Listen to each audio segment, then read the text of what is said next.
والعصافير تعمل وتكد طول الوقت تروح وترد تتعب تعمل تستعد وما تدري بكره شي يصير. يلا نطيروا يلا نطيروا ونسابق العصافير. يلا نطيروا يلا نطيروا ونسابق العصافير. نحكي لكم عن اللي صار ونفكر في اللي بيصير.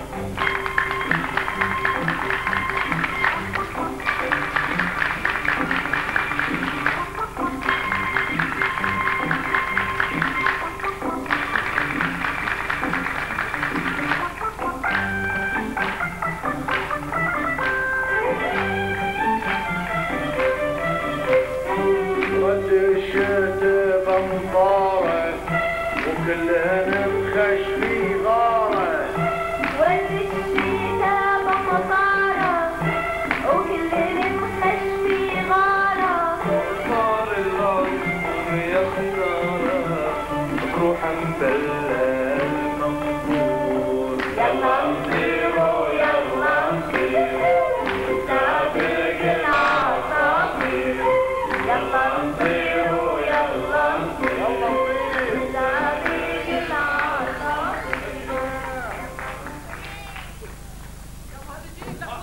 دريتوا ايش صار؟ سعد خذ الاكل اللي في القطار واختفى. الأكل كله؟ كله ما خلى شيء؟ حتى برتقاله يلا يلا يلا يلا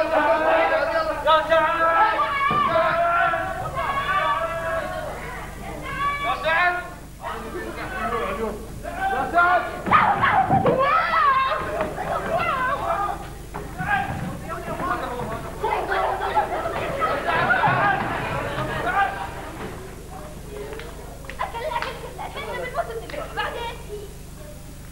تعال يا بدر تعال في اكلك. حصلتوه؟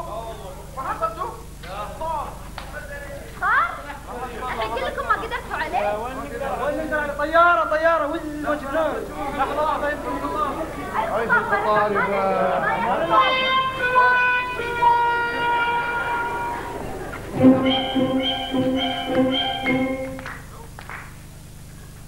فيصل وين حصلته؟ بالدعوة. وين؟ في الدعوة؟ شو يسوي؟ قاعد ياكل. كل الاكل كله ان شاء الله. لا نصه. والنص الثاني وين؟ حطيته في الغطاء. زين سويها عاد مرة ثانية. خلاص توبه. سويها عاد مرة ثانية. لا خلاص ما كنت. ما تعيدها؟ خلاص ما عيدها. يا طماع. يا طماع. يا توب. زين اشبع بعد. يا طماع. يلا عاد. خلاص بس. والحين يا اطفال اكيد كلكم مشتاقين تعرفون سالفتنا، بس قبل لا نبدا لازم تعرفون ان قصتنا لكم كلكم، سمعتوا؟ يا اهالي القرية، كان يا مكان وصار في زمان من الازمان قضيه غريبه وفي نفس الوقت عجيبه. وهالسالفه يا اطفال محتاجه لبنات صغار. قطار المرح ما عنده بنات صغار. صحيح، وعلشان كذي المطلوب وايد بسيط. تقول السالفه يا اطفال ان في بنيه غنيه وايد وابوها يشتري لها كل ما تريده من ثياب والعاب. وكانت خلود وهذا اسمها تمل من العابها بسرعه وتشتري العاب جديده. والالعاب الجديده تصير قديمه بسرعه علشان خلود تقدر تشتري كل شيء بفلوس ابوها الغني. وخلود احنا بنختارها من بينكم انتم.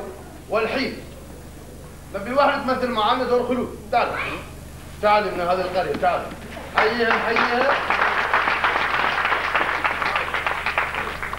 انت الحين معانا في المسرحيه اسمك خلود. نعطيك عروسه صوره دوميه. عط العروسه يا محمد. صح. شو اسمها الاول عبد العزيز؟ مريم. انت معانا اسمك خلود. زين؟ تاخذين العروسه وتلعبين فيها عند البيت، وهذه بيتكم روح.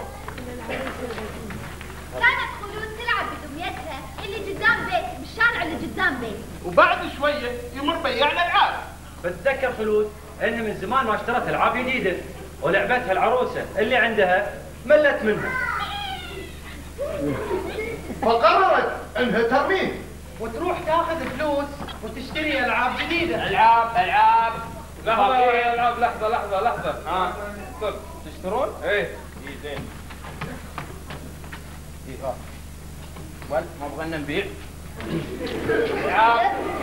بعد ما خلود اشترت العاب جديده رجعت بيتهم فرحانه، وبعد لحظات كانت ليلى البنت الفقيرة المؤدبة راجع بيتهم بعد ما ساعدت جدتها في تنظيف بيتها، وفي الطريق ليلى طبعا بعد ما نختارها من بينكم انتم والحين تعالوا صفقوا لها الحين معانا في المسرحيه اسمك ليلى. هذه العروسه موجوده مغروره عند بيت في الشارع. تعالي عاد خلينا نقول لك الشارع. العروسه موجوده تاخذينها بتغلينها كيفك روحي.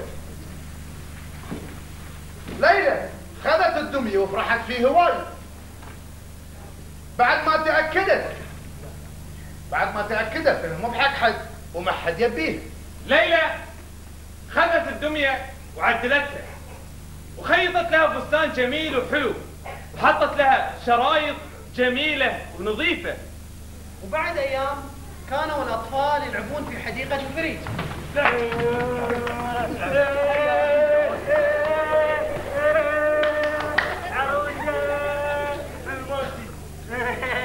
خلود شافت ليلى قاعدة تلعب بدميتها فقالت لها أعطيني إياها. أعطيني إياها هذه مالتي. لا مالتي. لا مالتي. لا هذه مالتي. لا أنا اللي لقيتها بالشارع هاي. بس هي مالتي. لا أنا اللي لقيتها. لا بس مالتي. لا مالتي أنا فيها. لحظه هاي تقول مالتي وهاي تقول انت مو غلطتها بالشارع؟ بس الحين فيها. شريتي لعبه جديده؟ بس أنا فيها هي لعبتي عارفة. لا لعبتي أنا. لا هذه مالتي. أنا اللي لقيتها في الشارع ورحتها أعطيتها شرايط نظيفة. لا بس أنا فيها الحين صراحة. أعطيك 10 وتعطينها؟ لا. سعد شو يقول بعد؟ شفتوا شلون؟ خلود تقول الدمية مالتي، أنا اللي اشتريت.